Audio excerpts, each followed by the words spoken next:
السلام علیکم. اچھا، کیا حال ہے آپ سب کے؟ الحمدللہ. چلیں، سورہ نحل ہم کر رہے ہیں، آیت نمبر 46 سے انشاءاللہ ہم اپنی تفسیر کا آغاز کرتے ہیں.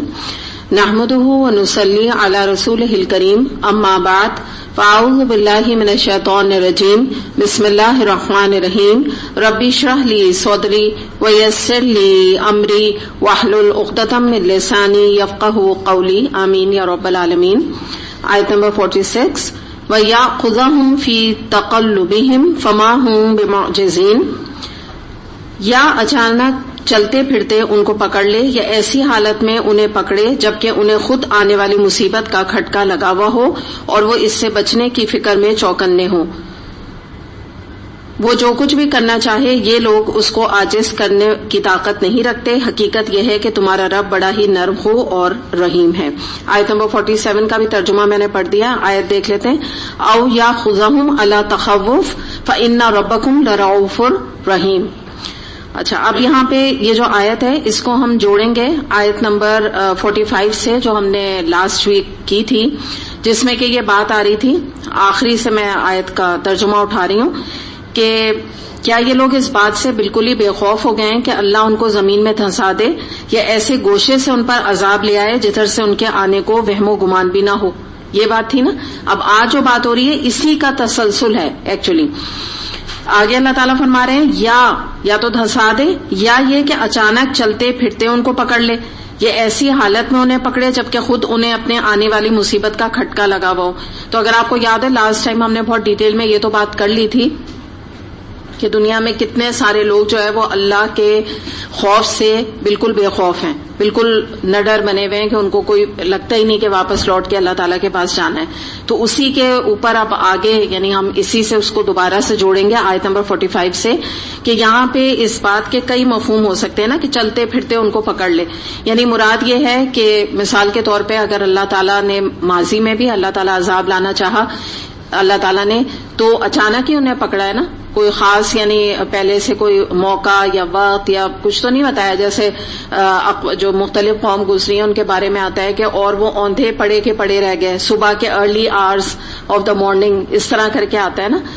تو یہاں پہ بتانا مقصود یہ ہے کہ اللہ تعالیٰ اگر کسی بھی نافرمانی کرنے والی قوم کو پکڑنا چاہے، آج کے دور میں بھی کسی انسان کو پکڑنا چاہے، یا آپ سمپل یہ سمجھ لیجئے کہ اللہ تعالیٰ کسی کی بھی موت کا فیصلہ کرنا چاہے اور وہ اللہ تعالیٰ کی طرف سے عذاب کی ایک شکل ہو، جیسے زلزلہ ہو، یا یہ ہے کہ کوئی ناگہانی آفت ہو جس کے حوالے سے اللہ تعالیٰ عذاب دینے پر قادر ہے. ٹھیک ہے، ہمیں نہیں یہ اختیار ہے کہ ہم کمنٹس دیں کہ فلاں پہ یہ عذاب آئے، لیکن اللہ تعالیٰ قادر ہے.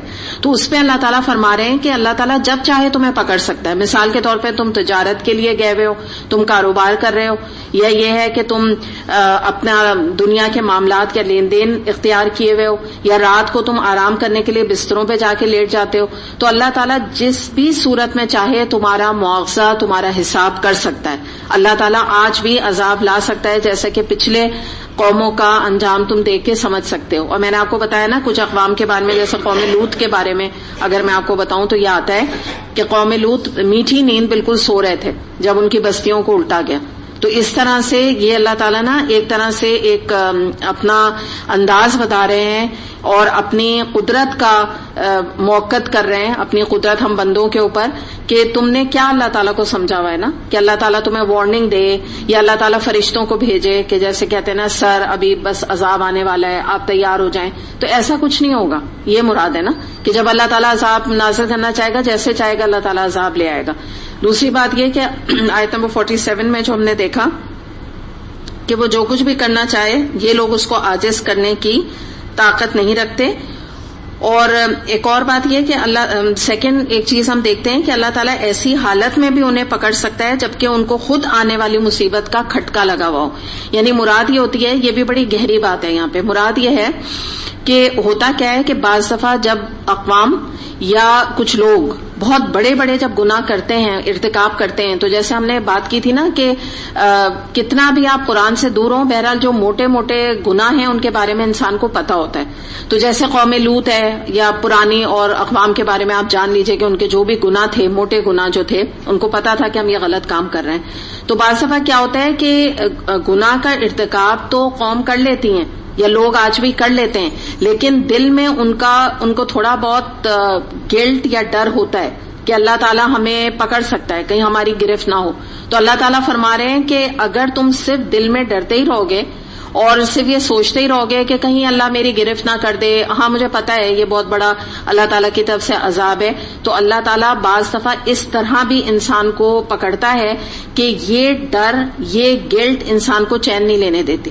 پھر تو بعد میں عذاب آتا ہے، آ ہی جاتا ہے، وہ تو اللہ تعالیٰ پکڑ لیتا ہے، لیکن جب تک نہیں بھی آتا تو بعض دفعہ انسان کو اپنے گناہ ہی سکون نہیں لینے دیتے، چین نہیں لینے دیتے. جیسے آپ جانتے ہیں نا کہ آپ فرعون جیسے کوئی بادشاہ کا تصور کریں کہ جس نے اتنے ظلم کیے، انسانوں کو مار دیتا تھا وہ، یا جیسے آج ہٹلر کو آپ ذہن میں لے آئیں، یا اس طرح کے کوئی بھی بادشاہ کوئی ہو کہ وہ ہر ایک کو مروا رہا ہے، قتل کر رہا ہے اور ظلم کر رہا ہے. تو وہ بھی جب رات کو سوتا ہے نا تو یہ جو قتل ہیں یا یہ ظلم ہے وہ بہرحال اس کو ایک اندر سے ایک خوشی نہیں دے سکتے روحانی، ایک دل میں گلٹ، ایک پریشانی، ایک ڈر کی کیفیت آتی ہے. تو اللہ تعالیٰ کہہ رہے ہیں یہ بھی ہمارا انداز ہے، ہم پکڑنا چاہیں نا تمہیں نظر نہیں آتا ہمارا پکڑنے کا طریقہ کیا ہے، لیکن یہ بھی ایک طریقہ ہے کہ اللہ تعالیٰ چاہے تو انسانوں کو اس طرح بھی پکڑ لیتا ہے. اور ہوتا کیا ہے کہ یہ جو بات یہاں پر آگے آئی نا کہ فَإِنَّ رَبَّكُمْ لَرَءُوفٌ رَحِيمٌ، تو بات یہ ساری ہے کہ اصل میں اللہ تعالیٰ فرما رہے ہیں کہ ہم جو گناہوں کے اوپر فوری انسان کو نہیں پکڑتے، تو اس کا ریزن یہ ہے کہ ہم انسان کو مہلت دیتے ہیں. اور اس مہلت میں یہ ہوتا ہے کہ بعض لوگوں کا جو یہ گلٹ ہے جب بہت زیادہ بڑھ جاتا ہے تو کیا ہوتا ہے وہ اللہ سے توبہ استغفار بھی کر لیتے ہیں، تو اس سے فائدہ بھی ہو جاتا ہے اس مہلت سے. اور جو نہیں کرتے تو لاسٹ کلاس میں یاد ہے میں نے آپ کو بتایا تھا قانون استدراج ہے، پھر ان کی کیا ہوتی ہے اور پکڑ ہوتی ہے اور وہ گناہ کرتے ہیں، گلٹ ہوتی ہے لیکن گناہ کرتے چلے جاتے ہیں تو ان کی بھی پکڑ ہوتی چلی جاتی ہے.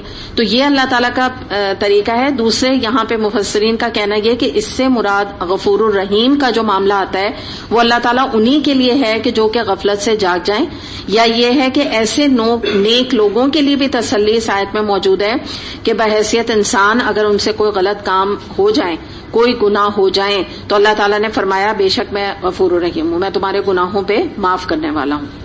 آگے دیکھتے ہیں آیت نمبر 48. اولم یروا الی ما خلق اللہ من شیء یتفیأ ظلالہ عن الیمین وشمائل سجدا للہ وہم داخرون، اور کیا یہ لوگ اللہ کی پیدا کی ہوئی کسی چیز کو بھی نہیں دیکھتے کہ ان کا سایہ کس طرح اللہ کے حضور سجدہ کرتے ہوئے دائیں اور بائیں گرتا ہے، سب کے سب اس طرح اظہار عجز کر رہے ہیں. یعنی مراد یہ ہے کہ جتنے بھی آپ سمجھیں کہ دنیا میں آپ مخلوقات کو لیں، مخلوقات صرف یعنی انسان نہیں، مختلف مخلوقات جو ہیں وہ سب جو ہے ان کے اندر اللہ کی پہچان موجود ہے. یعنی آپ کو پتا ہے نا جیسے کنکری بھی اللہ کی تسبیح کرتے ہیں، پہاڑوں کے بارے میں بھی آتا ہے وہ اللہ کی تسبیح کرتے ہیں، تو ہر ایک کے اندر اللہ کا ایک کانسیپٹ موجود ہے. کس طریقے سے ہے ہم ایگزیکٹلی نہیں بتا سکتے نا. جیسے ابھی شہد کی مکھی کا آگے ہم پڑھیں گے جو کہ مین اس سورہ کی سمجھے کہ وہ آیت آئے گی، تو اس میں بھی ہم دیکھیں گے کہ شہد کی مکھی کو بھی اللہ تعالیٰ نے الہام کیا ہے جو وہ جس طرح شہد بناتی ہے اس پروسیس کو. تو اس سے ہمیں پتہ چلتا ہے کہ ہر جاندار اللہ تعالیٰ کے آگے سجدہ ریز ہے. مختلف اس کے طریقے ہیں مگر وہ اللہ کے آگے سجدے کرتا ہے. اور اس سے ہمیں پتہ چلتا ہے کہ کیا کیا چیزیں، مثال کے طور پہ حیوانات ہیں، جن ہیں، انسان ہیں، ملائکہ ہیں، یہ تو سب لوگ ہیں. باقی میں نے آپ کو جس طرح بتا دیا پتھر ہیں، پتے ہیں، درخت ہے، یہ بھی تمام چیزیں. تو ہر وہ چیز جس کا سایہ ہے وہ اللہ تعالیٰ کے آگے دائیں اور بائیں سجدہ ریز ہوتی رہتی ہے، اپنے سائے سے اللہ تعالیٰ کو سجدہ کرتی ہے. یعنی مراد کیا ہے کہ متکبرین جو ہیں، جو اللہ کو نہیں مانتے، تو ان کا سایہ تو اللہ تعالیٰ کو سجدہ کر رہا ہے لیکن وہ حقیقتاً اللہ کے آگے نہیں جھکتے. اور دوسری بات یہ کہ امام مجاہد، امام یہ گزرے رحمت اللہ علیہ، یہ فرماتے ہیں کہ جب سورج ڈھلتا ہے تو ہر چیز اللہ کے سامنے سجدہ ریز ہو جاتی ہے، یعنی اس کے سائے میں. تو مراد کیا ہے کہ اللہ تعالیٰ نے ایک نیچرل ایک طریقہ اللہ کے آگے جھکنے کا متعین کیا ہوا ہے مخلوقات کے لیے. تو کتنی افسوس کی بات ہے کہ نیچرلی ہم خود اللہ کے آگے جھک رہے ہیں, یعنی ہمارا سایہ جھک رہا ہے. اور کتنے لوگوں کو آپ دیکھیں, ہم اور سب کو چھوڑیں نا, حیوانات اور جن اور ملائکہ کو چھوڑیں, ہم اپنی بات کریں, ہم میں سے کتنے لوگ ہیں جو اللہ کے آگے سجدہ ریز نہیں ہوتے نمازوں میں. نماز کی طرف اشارہ یہاں پہ کر کے میں آپ سے خاص بات کرنا چاہ رہی ہوں کہ اگر آپ دیکھیے کہ اللہ تعالیٰ ہمارا سائے کو جھکا رہا ہے, کیونکہ وجہ کیا ہے کہ یہ اس سے ہمیں ایک دلیل بھی ملتی ہے کہ یہ نیچرل ہے کہ اپنے رب کے آگے جھکا جائے, اپنے رب کے آگے عجز و انکساری کو اختیار کیا جائے. اور یہ جیسے کہ آیت میں بھی یہاں پر بات آ رہی ہے نا کہ وہ سب اس کے آگے اظہار عجز کر رہے ہیں. اظہار عجز کیا ہوتا ہے؟ عاجزی, اللہ تعالیٰ کے آگے جھک جانا, اپنے آپ کو اللہ تعالیٰ کے آگے کوئی چیز بڑی چیز نہ سمجھنا. تو یہ بھی ریکوائرمنٹ ہے. سجدے کا مطلب یہی ہے. یہ یہاں پہ نا اشارہ ہمارا سجدہ شکر ادا کرنے کی طرف صرف نہیں ہے, یعنی ہے لیکن صرف نہیں ہے. سجدے سے یہاں پر جو اشارہ سب سے زیادہ ہے وہ کیا ہے کہ اللہ تعالیٰ کی اطاعت کا سجدہ کرنا, اللہ تعالیٰ کے احکامات کو مان جانا ہی دراصل سجدے کا مطلب ہے. صرف ورنہ تو اگر آپ سمجھیں کہ صرف ہم نماز میں اللہ تعالیٰ کے آگے اگر جھکتے ہیں اور سجدہ کرتے ہیں تو پھر یہ تو ایک رواجی سجدہ ہو گیا نا, پریکٹیکلی تو پھر ہم نہیں کر رہے ہیں اگر دیکھا جائے, یعنی اپنے عمل سے ہم اس کا اظہار نہیں کر پا رہے ہیں. یہ ایک ظاہری شکل ہو گئی سجدے کی, لیکن ہمیں اپنے دل کی گہرائی کے ساتھ جب ہم اطاعت کریں گے تو وہ سجدہ صحیح معنوں میں کہلائے گا. آیت نمبر 49 سے 50 دیکھتے ہیں.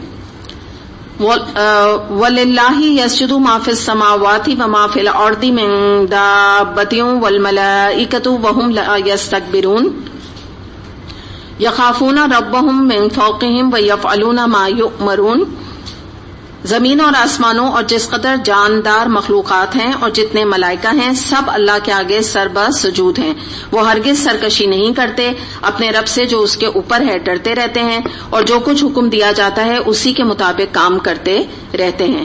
یعنی مراد کیا ہے کہ اب تھوڑا سا ہم دیکھ لیتے ہیں کہ آسمان, زمین, اس کے تمام جاندار, فرشتے, جتنے بھی یعنی یہاں پہ گنوائے گئے ہیں مخلوقات, تو ان کے بارے میں ایک چیز اللہ تعالیٰ نے ان کی کوالٹی بتائی ہے, اور وہ کوالٹی کیا ہے کہ وہ اللہ کے خوف سے لرزاں رہتے ہیں, اللہ تعالیٰ سے ڈرتے رہتے ہیں, اور اللہ تعالیٰ کے حکم کی سرتابی کرنے کا وہ سوچ بھی نہیں سکتے. خاص طور پہ فرشتوں کا ذکر ہے نا, یا اور مخلوقات کا, جن کے علاوہ, جن اور انسان کے علاوہ, کہ جو حکم دیا جاتا ہے وہ بجا لاتے ہیں, جس چیز سے منع کیا جاتا ہے وہ اس سے دور ہو جاتے ہیں. تو اس سے ہمیں ایک بات یہاں پتہ چلتی ہے کہ ہم یوں دیکھ لیتے ہیں کہ فرشتوں کو دیکھتے ہیں اور اللہ تعالیٰ کی کائنات کو دیکھتے ہیں. تھوڑا سا یہ میں آپ کو ٹرمز جو ہے نا لکھ لیتی ہوں, ایسے تو یہ آتی رہیں گی لیکن یہیں پر ہم اس کو دیکھ لیتے ہیں.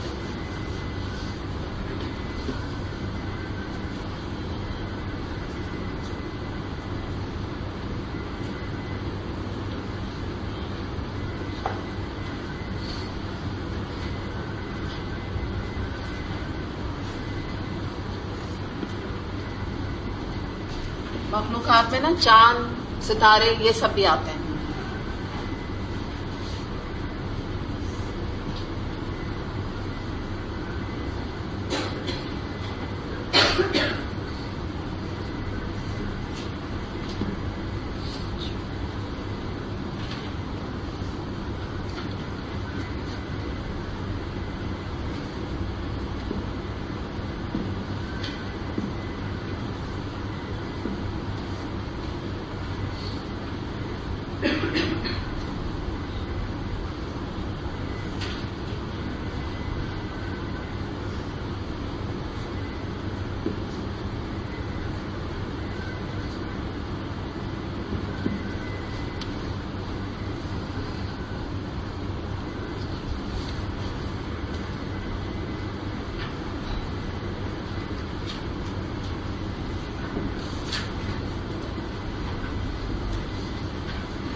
ٹھیک ہے، یہ اس کانسیپٹ کو نا آپ اچھی طرح اپنے ذہنوں میں بٹھا لیجئے. سب سے پہلے ہم یہاں پہ دیکھتے ہیں کہ جو ذکر کیا گیا وہ یہ ہے کہ فرشتوں کا اور کائنات کی مخلوقات جن میں کہ سورج، چاند، بارش کا نظام سب کچھ آ جاتا ہے نا، تو یہ کامل اطاعت کرتے ہیں، کمپلیٹ اوبیڈینس. ٹھیک ہے، یعنی سوال ہی نہیں ہے کہ یہ اللہ تعالیٰ سے کوشچن کریں یا اللہ تعالیٰ کی بات نہ سنیں یا یہ ہے کہ کسی بھی کسی کی نافرمانی کا ارتکاب کریں. ایسا جو ہے نا ہو نہیں سکتا. ٹھیک، پہلا پوائنٹ آ گیا. دوسرا آ جاتا ہے جب ہم بات کرتے ہیں انسان اور جنوں کی، ان کا جو مجموعہ ہے وہ کچھ نافرمانی ہے اور کچھ جو ہے اللہ تعالیٰ کی اطاعت ہے. دونوں ملی جلی کیفیات ہیں، لیکن آپ کسی کو یہ نہیں کہہ سکتے، یا آپ مجھے بتائیں کسی کو ہم کہہ سکتے ہیں کامل نافرمان، کامل اطاعت گزار؟ ہے کوئی ایسا؟ ایسا نہیں ہوتا. ٹھیک ہے نا، کیونکہ اگر وہ کامل اطاعت کرے گا نا انسان تو وہ فرشتہ بن جائے گا. ایسا ہو نہیں سکے گا نا. کچھ نہ کچھ نافرمانی نہ چاہتے، یہ نہیں کہہ رہا کوئی جان جان کے کر رہا ہے، نہ چاہتے ہوئے بھی اس سے ہو جائے گی سرزد. ٹھیک ہے، پرفیکٹ نہیں ہو سکتا نا، کیونکہ کسی کو ہم میں سے کسی کو پتہ ہی نہیں ہے کہ ہمارا حساب کتاب میں مطلب اللہ کرے انشاءاللہ جنت لکھی ہو، لیکن ہم حتمی طور پہ ڈر کے مارے کہہ نہیں سکتے. ڈرتے ہیں ہم اللہ تعالیٰ سے نا، کہتے بھی ڈرتے ہیں. اچھا، پھر اس کے بعد جو تھرڈ ہم دیکھتے ہیں شیطان. اس کا معاملہ بالکل سمپل ہے، کامل نافرمانی، کمپلیٹ ڈس اوبیڈینس. یہ تو اللہ تعالیٰ کی کوئی اطاعت اس نے کی نہیں ہے. جب سے آدم علیہ السلام اور بی بی حوا کا واقعہ ہوا ہے، پہلی جو اس نے نافرمانی کی اس وقت سے لے کے یہ ابھی تک کرتا چلا آ رہا ہے، وہ جو بھی ہزاروں سال آپ گن لیں اور قیامت تک کرتا رہے گا. تو یہ تین اللہ تعالیٰ کی بنائی ہوئی مخلوقات ہیں جن کا یہ معاملہ ہے. جن جو ہے، میں نے کیوں لکھا کہ جنوں کا بھی حساب کتاب ہے، وہ مکلف ہیں. یہ مکلف کیا ہوتے ہیں؟ ذمہ دار ہیں. جو بھی وہ ایکٹ کر رہے ہیں ہماری طرح اچھے بھی جن ہوتے ہیں اور برے بھی ہوتے ہیں، نیک بھی ہوتے ہیں، بد بھی ہوتے ہیں، اس لیے جنوں کو بھی مینشن کیا. ٹھیک، تو یہاں پہ بتانا جو مطلوب ہے وہ یہ اللہ تعالیٰ بتانا چاہ رہے ہیں کہ تم یہ دیکھو کہ یہ جتنے یعنی جو بھی مخلوقات کا خاص طور پہ ذکر کرا جا رہا ہے اور فرشتوں کا اس آیت میں کہ وہ اللہ کے آگے جھک رہے ہیں، اللہ تعالیٰ کی اطاعت کرتے ہیں، پھر تم کیوں نہیں اطاعت کرتے؟ تو اس کا جواب اسی میں موجود ہے. شیطان کا سب سے بڑا جو دھوکہ ہے اس میں آ کر یہ حال ہے انسانوں کا کہ وہ اللہ کی اطاعت اختیار نہیں کرتے. اب دیکھتے ہیں آیت نمبر 51. وَقَالَ اللَّهُ لَا تَتَّخِذُوا إِلَٰهَيْنِ اثْنَيْنِ إِنَّمَا هُوَ إِلَٰهٌ وَاحِدٌ فَإِيَّايَ فَارْهَبُونِ. اللہ تعالیٰ کا فرمان ہے کہ دو الہ نہ بنا لو، اللہ تو بس ایک ہی ہے، لہٰذا تم مجھے سے ڈرو. اب اللہ تعالیٰ یہاں فرما رہے ہیں کہ اللہ تعالیٰ کے سوا کوئی معبود نہیں. یہاں شرک کا رد کیا جا رہا ہے. اور اگر آسمان میں دو معبود ہوتے، اگر ایسا ہوتا پاسبل، تو کیا ہوتا؟ نظام جو عالم ہے وہ قائم نہیں رہ سکتا تھا. کیوں نہیں رہ سکتا تھا؟ کہ دو جب اگر خدا ہو جاتے تو وہ آپس میں فساد کرتے. جیسے یہ آتا ہے سورہ انبیاء آیت نمبر 22 میں آتا ہے لَوْ كَانَ فِيهِمَا آلِهَةٌ إِلَّا اللَّهُ لَفَسَدَتَا. اگر دو الہ ہوتے، یہ جو آ رہا ہے نا فِيهِمَا یعنی دو ہما کا تسنیہ ہے، یعنی مراد یہ ہے کہ اگر دو الہ ہوتے تو کیا ہوتا کہ زمین میں فساد برپا ہو جاتا. ٹھیک ہے، کیوں ہوتا بتائیے؟ بالکل، ایک خدا کہتا کہ اس کو بخش دو اس انسان کو، دوسرا کہتا نہیں میں نہیں سمجھتا اس کو بخشنا چاہیے. پھر ایک کہتا کہ سورج کا یہ ٹائم صحیح نہیں ہے، اس کا ٹائم چینج کر دو. تو یہ نظام ہمیں خود نظر آ جاتا. اگر اللہ نہ کرے، اور بلکہ نعوذ باللہ کہنا چاہیے کہ یہ اللہ جسارت ہے ایسی بات بھی کہنا نا، لیکن ظاہر تفسیر میں اس کی اجازت ہوتی ہے کہ جب آپ مثالوں سے بات کو سمجھانا چاہیں. اللہ نہ کرے ایسا پاسبل ہوتا بھی تو ہمیں نظر آ جاتا آپ کو اور ہمیں، کیونکہ تضاد ہوتا، کبھی کچھ ہو رہا ہے کبھی کچھ ہو رہا ہے، کوئی ایک یونیفارمٹی نہیں ہوتی. اللہ تعالیٰ کے قرآن کے کلام میں ہمیں ایسا محسوس ہوتا کہ یہاں دو لوگ کچھ اپنی مرضی جتا رہے ہیں، جبکہ آپ نے الحمدللہ اتنا قرآن پڑھا اور آپ میں سے کچھ لوگ پورا کمپلیٹ بھی کر چکے ہیں. تو آپ کو کتنا واضح طور پہ یہ ایک فیلنگ آتی ہے کہ جیسے یہ ایک رب ہی کا کلام ہے. ہو ہی نہیں سکتا کہ ایک رب کے علاوہ بھی کوئی ہم سے مخاطب ہے نا، مین اللہ تعالیٰ ہے جو ہم سے بات کر رہے ہیں. تو ایک تو یہ بات یہاں پر آ گئی. دوسری بات یہ ہے کہ یہ جو تعدد الہ ہے نا، تعدد یہ ٹرمز ہوتی ہیں. تعدد کا مطلب ہوتا ہے زیادہ. ٹھیک ہے, بہت سے.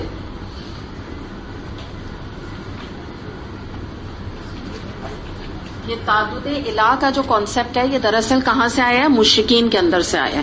کہ آپ کو پتا ہے کہ وہ تو نہ جانے کتنے بتوں کو پوجتے ہیں, اور آج بھی ہندوازم میں وہ تو ذاکر نائک نے, ڈاکٹر ذاکر نائک نے ان کو اس چیز کی کلیئرٹی دی کہ آپ کی اپنی کتابوں میں ایک الہ کا ذکر ہے, نہیں تو ان کے بھی کوئی نہ جانے کتنے 100 جو ہے ان کے خدا ہیں جن کو وہ مانتے ہیں بتوں کی شکل میں. پھر اس کے بعد ہم دیکھتے ہیں کہ مجوسی ایک ریلیجن رہا ہے ماضی میں, تو ان کے اندر بھی مجوسیوں کے اندر بھی بہت سارے الہوں کا کانسیپٹ موجود تھا, اور یہ مطلب مشرک الگ تھے, مجوسی الگ تھے, لیکن ان کے الہ تھا, لیکن بہت سارے الہوں کے اوپر یقین رکھتے تھے. تو یہاں پر بتانا مطلب یہ ہے, اللہ تعالیٰ اس سے جو بات بتانا چاہ رہے ہیں وہ یہ ہے, یعنی جو سمجھے کہ مشرکین ہو گئے, مجوسی ہو گئے, ان کی طرف اشارہ ہے کہ تمہارے جتنے بھی کانسیپٹس ہیں یہ سب باطل ہیں, یہ حقیقت کے اوپر بیس نہیں ہے.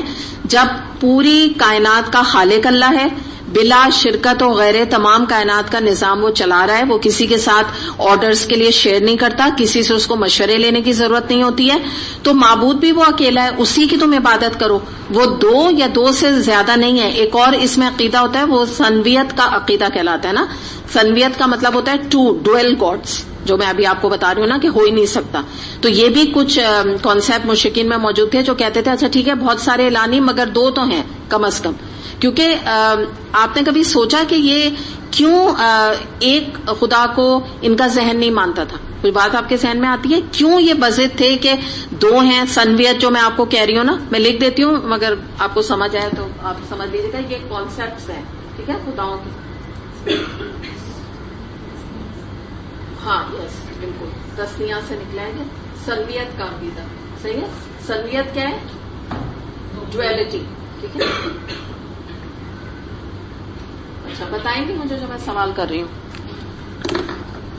میں نے آپ کو سوال یہ کر رہی ہوں کہ یہ کیوں سنویت, ڈوئل گاڈ یا بہت سارے تعدد الہ, بہت سارے الہ, یہ کیوں کانسیپٹ ہے؟ یہ کیوں نہیں ان کے ذہن میں آتا ہے کہ ایک الہ بھی ہو سکتا ہے؟ جی بینا.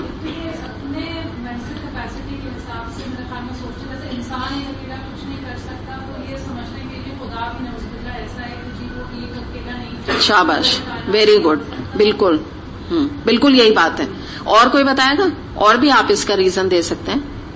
یہی بات ہے جو بینا کہہ رہی ہیں کہ ایکچولی ان کی محدود سوچ ہے نا, حقیر سوچ ہے, اور اللہ کو جب آپ مانتے نہیں, آپ کے اندر ایمان نہیں ہوتا, تو ویسے بھی آپ جیسے وہ جب بتوں کو پوجتے ہیں اپنے ہاتھ سے بنایا سامنے رکھ دیا, تو ان کی ایک محدود سوچ ہے. انہوں نے سوچا کہ اتنی بڑی دنیا کا نظام جو چل رہا ہے, تو how can this be possible کہ ایک الہ اس نے پوری کائنات بھی بنا دیا, آسمان بھی بنا دیا, بارش کا نظام بھی, یہ بھی وہ بھی, ہمیں جو ہے وہ پکڑنے پر بھی قادر. جیسے آپ دیکھیے یہ ہندوازم میں پتہ ہے آپ کو کیا ہے, ان کا جو ہے خیر کا خدا کوئی اور ہے, شر کا خدا کوئی اور ہے. یعنی دنیا میں جو ہم پھلتے پھولتے ہیں, آپ سمجھے کہ ہمیں جو نعمتیں ملتی ہیں اس کا خدا کوئی اور ہے, ان کا بلیو ہے, ٹھیک. اور جو ہمیں اللہ نہ کرے حادثات آتے ہیں, بیماریاں آتی ہیں, یا شر یا تکلیفیں جس کو آپ رادر کہہ لیں پہنچتی ہیں, اس کا الہ کوئی اور ہے. یعنی کہ وہ الگ الگ سب اپنے کام کر رہے ہیں. ایسے کیسے ہو سکتا ہے کہ ایک اللہ جو ہے وہ خوشیاں بھی دے رہا ہے اور ایک اللہ جو ہے وہ غم بھی دے رہا ہے؟ اس حد تک ڈیوائڈ انہوں نے کیا ہوا ہے نا. تو بات ساری یہی ہے کہ ان کے دماغ محدود ہے, اسی کے حساب سے یہ سوچتے ہیں اور یہ کہتے ہیں ایسا ہو ہی نہیں سکتا. کیوں؟ کیونکہ اللہ سے دور ہیں. جب اللہ سے قریب آئیں تو ان کو اس چیز کا پتہ چلے گا کہ اللہ تعالیٰ جو ہے وہ کتنا بڑی قدرت رکھنے والا ہے, اور اللہ کا یہ احسان ہے کہ ہم مسلمانوں کے ذہن میں کبھی یہ خیال نہیں آتا. ہم کچھ بھی سوچ لیں لیکن اللہ نہ کرے یہ ذہن میں نہیں آتا کہ اللہ تعالیٰ تو یہ کرنے پر قادر ہی نہیں ہے, تو ایسا کیسے کہ ایک ہی الہ ہے.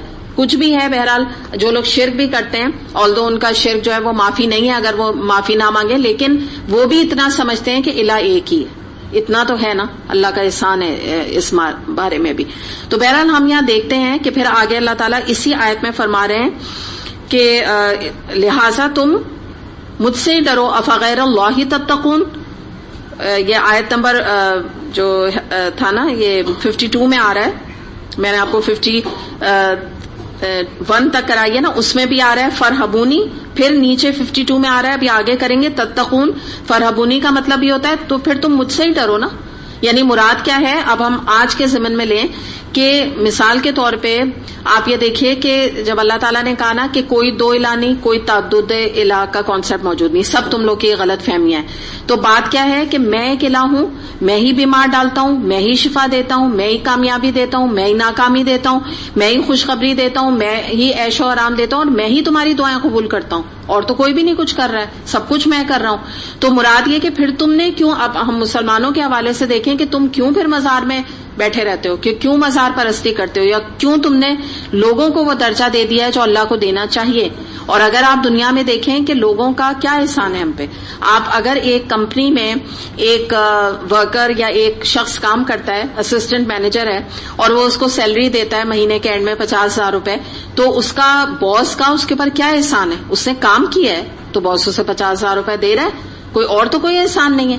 تو یہی اللہ تعالیٰ فرما رہے ہیں کہ تم ان سے کیوں، پھر اللہ تعالیٰ تو کتنے ہم پر احسانات کر رہے ہیں جس کے اللہ تعالیٰ ہم سے پیمنٹ نہیں لیتے۔ جیسے ہم نے پہلے بھی بات کی تھی کہ آسمان میں جو ہے بارش ہوتی ہے، یا سورج ہے، یا چاند نکلتا ہے۔ اب یہ جو روشنی ہے، ہم خود اپنے بلز جو دیتے ہیں بجلی کے، تو ہم سب جانتے ہیں کہ کیا بلنگ کا لیول اب آ گیا ہے ود ان اے ایئر، کہاں تک بلز پہنچ گئے ہیں، سب جانتے ہیں نا۔ اور اگر آپ اے سی چلائیں تو بس پھر تو اچھی طرح سمجھ لیجئے کہ کہاں تک بل جائے گا۔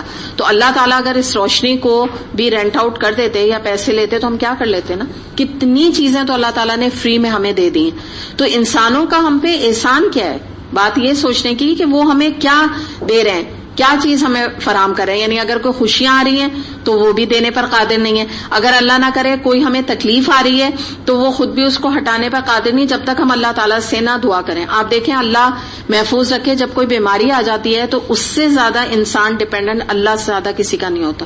کچھ لوگ آپ دیکھیں اپنی بیماری لوگوں میں، جیسے ایسے تو بہت لوگوں کو بڑا سمجھتے ہیں اور ان کے اوپر چلتے ہیں، لیکن جب کوئی بیماری آ جاتی ہے تو لوگوں کو بتانا بھی نہیں پسند کرتے، کیونکہ انسان کو نا اپنی ہیٹی محسوس ہوتی ہے نا۔ جیسے یہ بڑے بڑے آپ دیکھیں منسٹرز ہیں یا پولیٹیکل لیڈرز ہیں، ان کی بعض دفعہ بڑی بڑی بیماریاں ہوتی ہیں، یہ چھپائے رہتے ہیں، اس لیے کہ ان کو پتا ہوتا ہے کہ ہمارا جو لوگوں کے سامنے امپریشن ہے یا ہمارا جو ایک سٹیٹس ہے وہ کمپرومائز ہو جائے گا، لوگ سمجھیں گے کہ اب یہ تو اس قابل نہیں رہا، یہ چیز جو ہوتی ہے نا۔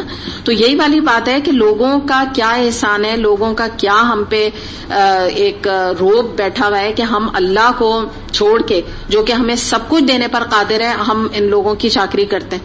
آپ دیکھیں اللہ نہ کرے کوئی بیماری آ جائے تو کوئی بھی اس کو شخص دور نہیں کر سکتا، چاہے آپ کی نظر میں یا کسی کی نظر میں وہ کتنا ہی بڑا اور کتنا ہی امپریسو کیوں نہ ہو، جب تک اللہ نہ چاہے۔ اللہ تعالیٰ کہتے ہیں نا کہ جب گولی آپ اتارتے ہیں نا پانی کے ساتھ تو وہ گولی پوچھتی ہے کہ میں شفا بن کے اتروں یا بغیر شفا کے، یا اس کے لیے یعنی شفا نہ ہو اس میں یا شفا ہو، تو گولی بھی پوچھتی ہے اللہ تعالیٰ سے، یعنی ایک جو میڈیسن ہوتی ہے۔ تبھی تو بعض لوگ کو آپ دیکھیں شفا ہو جاتی ہے، بعض کو نہیں آتی، وہی مرض ہوتا ہے، کیونکہ اللہ تعالیٰ کی طرف سے تقدیر لکھی ہوئی ہے، جس تقدیر میں اگر لکھا ہے شفا تو شفا ہوگی ضرور۔ آگے دیکھتے ہیں آیت نمبر 52، وَلَهُ مَا فِي السَّمَاوَاتِ وَالْأَرْضِ وَلَهُ الدِّينُ وَاصِبًا أَفَغَيْرَ اللَّهِ تَتَّقُونَ۔ اسی کا ہے وہ سب کچھ جو آسمانوں میں ہے اور جو زمین میں ہے، اور خالصتاً اسی کا دین ہے، ساری کائنات پہ چل رہا ہے، پھر کیا تم اللہ کو چھوڑ کے کسی اور سے تقویٰ کرو گے؟ دوبارہ سے بالکل وہی بات ہے جو میں نے ابھی آپ سے آیت نمبر 51 میں کی، کہ اللہ تعالیٰ یہاں فرما رہے ہیں کہ دیکھو جو کچھ آسمان میں ہے، جو کچھ زمین میں ہے، سب کچھ اللہ کا بنایا ہوا ہے، سب کچھ اللہ تعالیٰ کا ہے۔ تو تمہیں عبادت میری لائف ٹائم کرنی ہے۔ لائف ٹائم کیا ہوتا ہے؟ ساری زندگی کرنی ہے۔ اور ایک اور بات یاد رکھیں کہ انسان اسی سے ڈرتا ہے جس کو وہ اپنے نفع اور نقصان کا ذمہ دار سمجھتا ہے، مالک سمجھتا ہے، اس سے ڈرتا ہے نا۔ تو یہاں پہ اللہ تعالیٰ تمام شرک کا رد کر رہے ہیں کہ تمہیں بظاہر اگر لگ رہا ہے کہ کوئی تمہارا دنیاوی نقصان کر دے گا تو یہ تمہاری غلط فہمی ہے۔ اللہ تعالیٰ جو ہے وہ تمہیں نفع اور نقصان دینے کے اوپر قادر ہے، اس کے علاوہ دنیا میں کوئی نہیں۔ تو یہاں پر جیسے آتا ہے سورہ صافات آیت نمبر 9 میں آتا ہے وَلَهُمْ عَذَابٌ وَاصِبٌ، اور ان کے لیے عذاب ہے ہمیشہ کا۔ یعنی مراد یہ ہے کہ اگر جو یعنی اللہ تعالیٰ کی بات نہیں سنتے اور اللہ تعالیٰ کی اطاعت نہیں کرتے ہیں تو ان کو بھی عذاب دینے پر اللہ تعالیٰ قادر ہے۔ پھر سورہ زمر آیت نمبر 2 سے 3 میں آتا ہے بس اللہ کی عبادت کرو، اسی کے لیے بندگی کو خالص کرتے ہوئے، خبردار اسی کے لیے خالص بندگی ہے۔ یعنی مراد یہ ہے کہ انسان اگر چاہے تو 24/7 حالت عبادت میں رہ سکتا ہے. کیسے؟ 24 گھنٹے نماز پڑھ سکتی ہیں آپ عظما؟ ایک بولیں تاکہ پھر بات سمجھ میں آ جائے. اللہ کی اطاعت ہو. بالکل. اور آپ جو کہہ رہی تھی یہاں سے آنٹی آپ بول رہی تھی. بالکل. آپ یعنی جو بھی کام آپ کریں گے اس میں نیت آپ کی کیا ہونی چاہیے؟ اللہ کی رضا. اچھا مثال آپ دیجئے مجھے. میں اس وقت نماز نہیں کہہ رہی، نماز تو ظاہر پڑھ ہی رہی ہیں آپ اللہ کے لیے. اور بتائیں.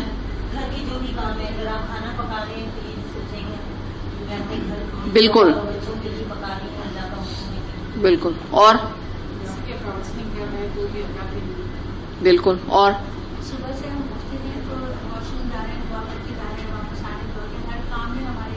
نہیں، دعا تو ہم کرتے اللہ کے لیے، میں یہ نہیں کہہ رہی خالصتاً آپ وہ کام بتائیں. ہاں ٹھیک ہے، وہ آپ کا پوائنٹ صحیح ہے. ہاں بالکل. حقوق العباد میں بالکل. اور ہاں میں ہر کام ایکچولی نا آپ کے سامنے کلیئر کرنا چاہ رہی ہوں، کیونکہ دیکھیے ہمارا، میں آپ کو یوں بتا رہی ہوں نا، ہم نے یہ مٹا دوں جو لیٹ آئے، مٹا دو. میں کہنا یہ چاہ رہی ہوں کہ ہم نے نا، یہ بہت امپورٹنٹ کانسیپٹ ہے، اس لیے میں آپ کو تھوڑا سا سمجھانا چاہ رہی ہوں. بات بہت سمپل ہے، کوئی ایسی مشکل بات نہیں ہے، لیکن تھوڑا سا اس کو میں کلیئر کرنا چاہ رہی ہوں.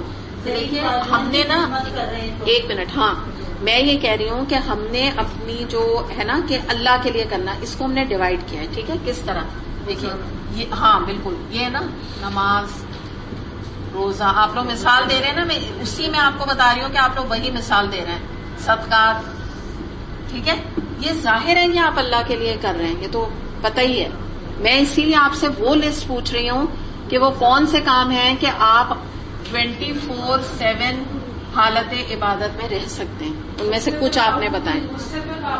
بالکل، یہ میں آپ سے نکلوانا چاہ رہی ہوں. یہ غیبت نہ کرنا.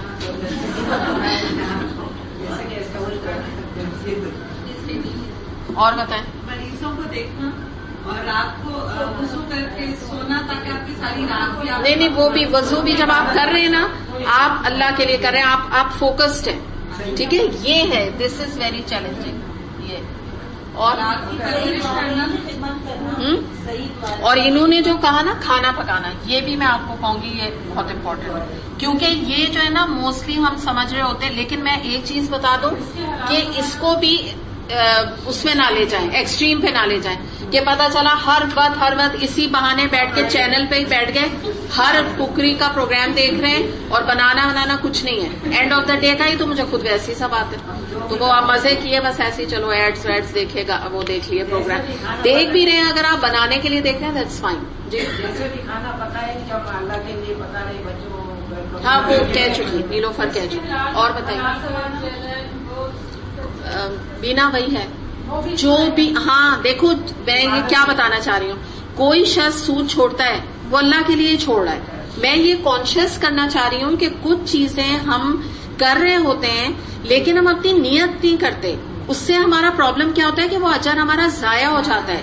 تو میں اس پہ آپ لوگوں کو لانا چاہ رہی ہوں کہ کچھ آپ لوگ ان چیزوں کا آج سمجھیں اور اپنی نیت کریں. جیسے ابھی ایک اور چیز جیسے کھانے کی بھی نا، اب جیسے آپ اپنے بچوں کو پڑھا رہے ہیں، بچوں کو اسکول سے بالکل یہ اسکولنگ کا بھی جو کچھ بھی آپ کر رہے ہیں نا، میں لکھ نہیں رہی ہوں، وہ یہ تمام ایکٹ بھی اگر آپ نے نیت یہ کی کہ یہ ان کی تربیت کا حصہ ہے کہ یہ پڑھ لکھ کر پھر میں ان کو یعنی ایک اچھے مسلمان نکلیں گے، تو ظاہر ہے اس کے لیے دنیاوی ایجوکیشن بھی از امپورٹنٹ نا. تو ہم بعض دفعہ یہ سوچتے ہیں نا کہ میرے 2 گھنٹے اس کو پڑھانے میں لگے، میں تو سارا وقت ضائع ہو گیا، تو نہیں وہ آپ کا وقت ضائع. جی جی شاہینہ.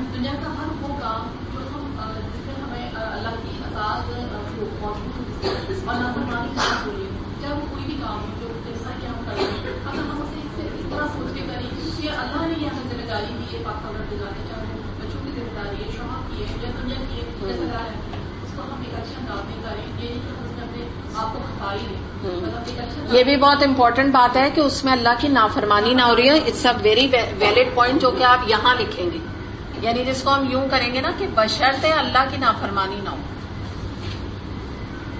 شرط یہ کہ اللہ کی نافرمانی، یہ بھی بہت امپورٹنٹ چیز ہے.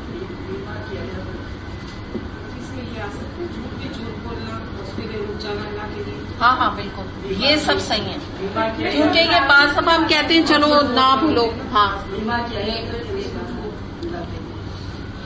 عیادت بھی بعض دفعہ آپ نیت کرتے ہیں، بعض دفعہ نہیں ہوتی آپ کی، تو آپ اس کو کر لیں.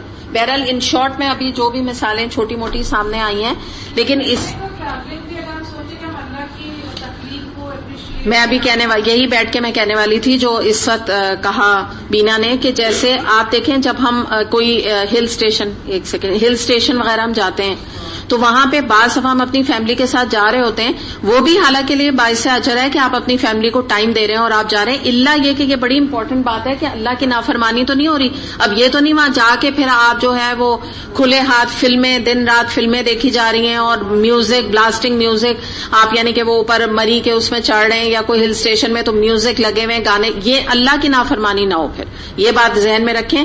تو وہاں جا کے اگر آپ نیچر کو بھی اپریشیٹ کر رہے ہیں تو یہ سب کچھ بھی اسی کے حالت عبادت میں آپ ہیں، کیونکہ آپ اللہ تعالیٰ کی ابھی دیکھیں میں آپ کو بتاؤں سورہ نحل تو ہے ہی اسی پہ بیسڈ. اللہ تعالیٰ کی کائنات ہی کی تو جو قدرت ہے اور اللہ تعالیٰ کا جو اس کے اوپر اتنا بڑا ایک اللہ تعالیٰ رول کر رہے ہیں اس کے اوپر، اور ہمارے لیے اللہ تعالیٰ نے اس کو فرما بردار بنایا ہوا ہے. جھک جاؤ، یعنی کیا بارش کیا سمندر کیا پہاڑ سب جھکے رہو انسانوں کے آگے. تو اسی کا شکر گزاری بھی تو ہمارا فرض ہے نا کہ وہاں یہ دیکھیں ایک طریقہ کیا ہے، پکچرز لیے جا رہے ہیں، بچے لیے جا رہے ہیں، آپ لیے جا رہے ہیں، اور بس آپ کیا کہہ رہے ہیں، او کتنی خوبصورت سنو لگ رہی ہے، کتنا اچھا گرینری لگ رہی ہے. یہ ہمارا عام طور پہ یہی طریقہ ہے، بس ہم اس سے زیادہ نہیں بڑھتے. ایک طریقہ یہ بھی ہے نا سبحان اللہ کہہ دینا، یہ آپ کے لیے باعث اجر و ثواب ہو گیا، آپ حالت عبادت میں آ گئے، بالکل ایک دم سے آپ کی پوزیشن چینج ہو گئی. اور جب تک آپ یہ کہہ رہے ہیں او واو اٹس بیوٹیفل اٹس گارجیس، یہ جو ہے نا یہ دنیا یہ کچھ بھی نہیں ملا آپ کو، کچھ بھی نہیں ملا. آلدو آپ نے اپریشیٹ کیا ہے لیکن اللہ کے لیے نہیں کیا اس چیز کو اپریشیٹ.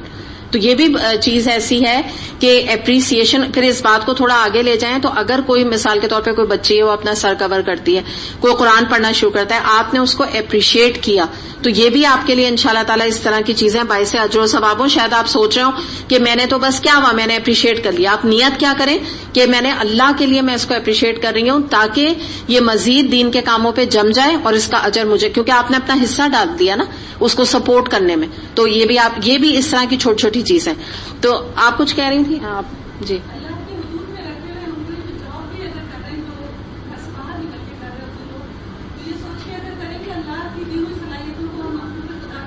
بالکل بہت اچھی مثال آپ نے دی ہے، اور بلکہ یہ تو حدیث میں آتا ہے نا کہ جو تجارت کرنے والے جو ہوتے ہیں تو ان کا جو ایمانداری کے ساتھ کریں گے تو ان کا انجام جو ہے نا وہ انبیاء اور صالحین کے ساتھ ہوگا. اتنی بڑی مطلب ان کا ہوگا کہ جو کہ سود نہیں لیتے اور رشوت نہیں لیتے اور ایمانداری کے ساتھ رزق کے حلال اپنے گھر والوں کے لیے کماتے ہیں. بہت بڑا درجہ ہے. تو مگر جیسے یہ کہہ رہی ہیں کہ اب آپ میں سے کوئی ٹیچنگ کر رہا ہے، کوئی ڈاکٹرز ہیں، تو وہ بھی یہ والے پوائنٹ سے آگے اگر ہم بڑھیں تو وہ بھی اپنی نیت ایک پیشنٹ کو ٹریٹ کرتے ہوئے یہ نیت کریں گے یا کرنی ان کو چاہیے کہ میں یہ اللہ کے لیے کام کر رہی ہوں، میں سیلری کے لیے ٹھیک ہے سیلری مل رہی ہے لیکن میری نیت کیا ہے کہ میں اللہ کی رضا کے لیے کام کر رہی ہوں. تو پھر آپ جو کام کریں گے نا مریض کو بھی اگر یعنی کیٹر کریں گے تو ایمانداری کے ساتھ کریں گے.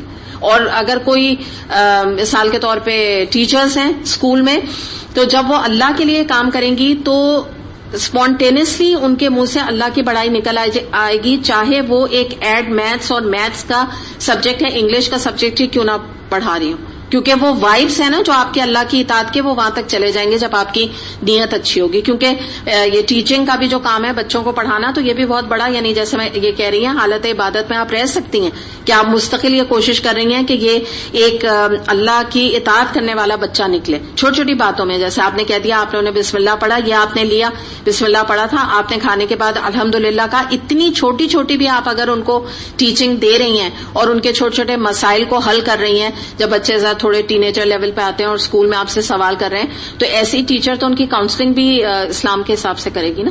تو بس یہ چیز آپ اس کو سمجھ لیں، اس میں بہت ساری مثالیں آ سکتی ہیں. جی بچے چھوٹے تھے ہم ٹریول کرتے تھے تو میں اکثر کہتی تھی گاڑی میں ہوتے تھے دیکھو کیا خدا کی شان ہے کتنا خوبصورت مانگا کہتے تھے اماں آپ ہر وقت یہی کہتی اتنی دیر میں ہمیں رینبو نظر آئی، میں نے کہا دیکھو سبحان اللہ اللہ کی شان نظر آ رہی ہے. پہلی دفعہ ایکسپیرینس کیا بچوں نے. الحمدللہ بالکل. یعنی مراد یہ ہے کہ یہ ماں کا کام ہے کہ ان چیزوں کو بچوں کو بھی نا جب آپ خود ایکچولی فیل کریں گے تو آپ بچوں کو بھی اللہ سے ریلیٹ کر کے اس بات کو بتائیں گے.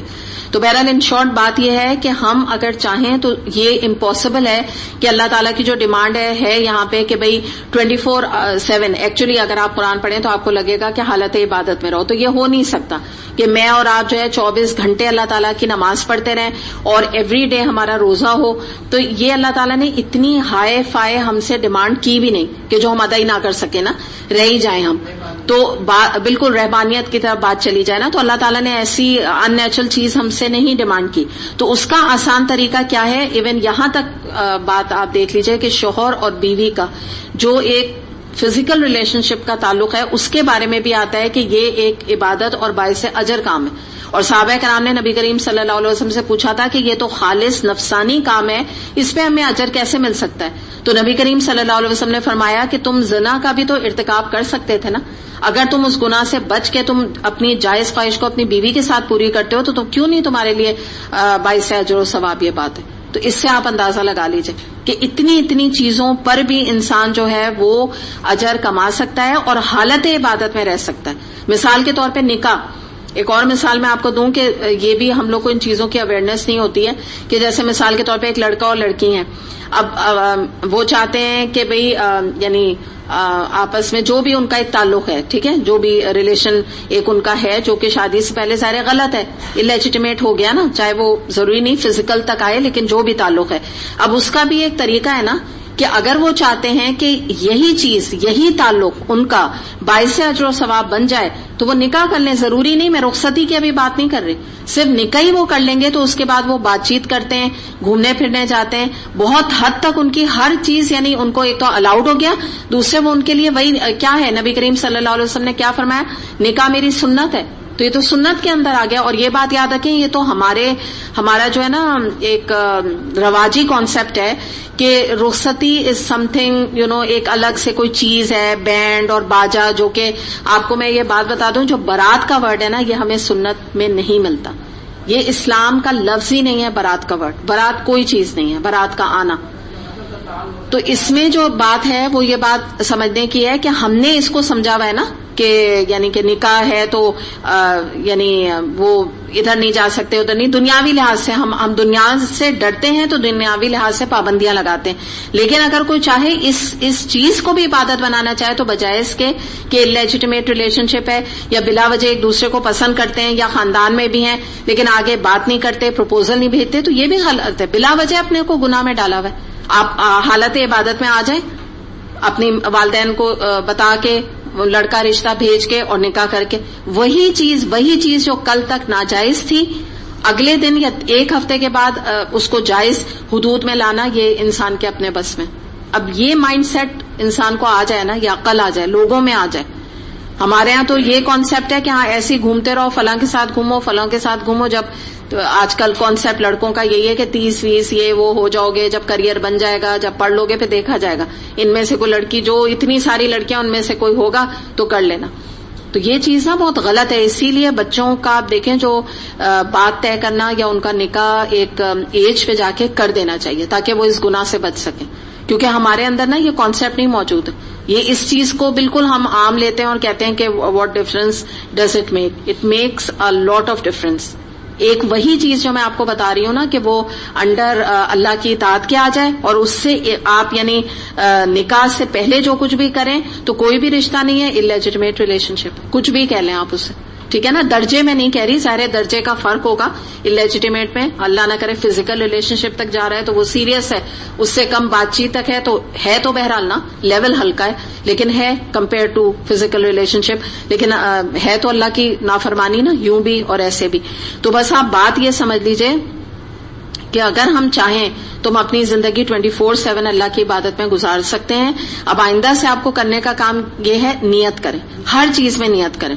آپ اگر گروسری, اب میں اور بتا دوں, گروسری آپ لینے جا رہی ہیں, یہ ایک اہم کام ہے. آپ گھر کے لیے سودا سلف آپ یا آپ کے ہسبینڈ لینے جا رہے ہیں, کیوں؟ کیونکہ نبی کریم صلی اللہ علیہ وسلم سے ثابت ہے کہ آپ گھر کا سودا لایا کرتے تھے.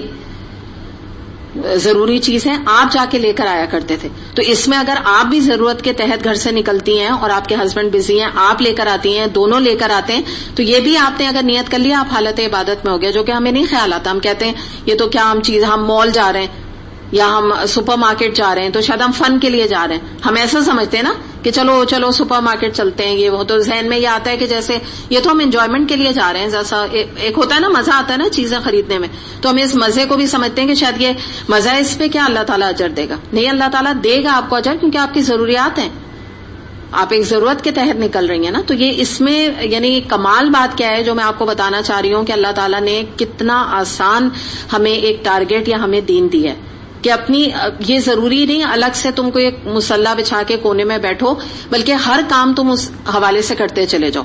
آپ اپنے بچوں کے لیے مثال کے طور پہ کوئی بیٹیاں ہیں, ان کے پروپوزلز کے لیے لوگ آ رہے ہیں, آپ ان کو انٹرٹین کر رہی ہیں یا آپ ان کے ساتھ بات چیت کر رہی ہیں, یا ان کے سمدھیانے آ رہے ہیں, آپ ان کے ہو گئی باتیں, اب وہ لوگ آ رہے ہیں, آپ ان سے بات چیت کر رہی ہیں, طے کر رہی ہیں. یہ سب کچھ آپ کا جو ہے نا ایک آپ نیت اگر کر لیں سب حالت عبادت ہے, کیونکہ ضروریات ہیں. آپ اپنے بچے کی بات طے کر رہی ہیں یا لڑکے کے لیے اپنے بیٹے کے لیے لڑکی کا کوئی فیصلہ کر رہی ہیں, اور وہ مطلب وہی بات میں نے آپ کو بتا دی نا, بس اللہ کی نافرمانی نہ ہو. یہ بڑی امپورٹنٹ چیز ہے جو میں نے اوپر 24/7 کے ساتھ لکھی ہے نا, کہ جہاں کہیں اللہ کی نافرمانی بھی تو وہاں آپ کی نیت بیکار ہے اگر اللہ کے لیے کی, کہ یہ تو جی میں فلاں کام میں کر رہی ہوں مگر میری نیت تو بہت اچھی ہے اللہ کو راضی کرنا, تو نافرمانی کے کام کر کے اللہ کو راضی نہیں کر سکتے. بات کلیئر ہو گئی نا آپ کو؟ جی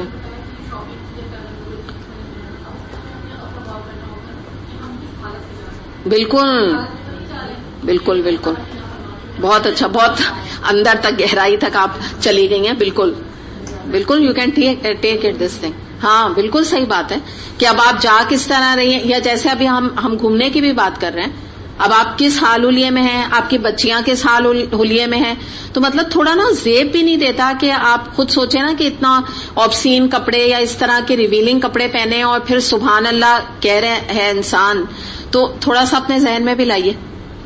وہ نہیں کر رہا نا, میچ نہیں کر رہی یہ چیز. ٹھیک ہے, چلے ہم یوں کہہ لیں گے کہ چلو ٹھیک ہے اللہ ان کو ہدایت دے دے, بچیاں اگر ایسا کر رہی ہیں, لیکن کم سے کم مائیں تو تھوڑا اپنے کو کچھ تو ان چیزوں میں آئے نا. تو یہ بڑی امپورٹنٹ چیز ہے کہ اللہ کی اطاعت کے ساتھ اللہ کی عبادت حالت عبادت ہو سکتی ہے نا, نافرمانی کے ساتھ کیسے ہو سکتی ہے؟ کوئی انسان کہے مجھے نماز پڑھنے کا بہت شوق ہے اور نماز پڑھ نہیں رہا ہے اللہ کے لیے, تو صرف اس کے کہنے پر اور اس کے یہ خواہش پر اللہ تعالیٰ اجر تو نہیں لکھ سکتے نا, کہ اس کی بڑی خواہش تھی عصر کی نماز کی مگر پڑھی نہیں, جلدی میں چلی گئی. ایسے تھوڑی نہ ہوتا ہے نا, ایسے نہیں ہو سکتا.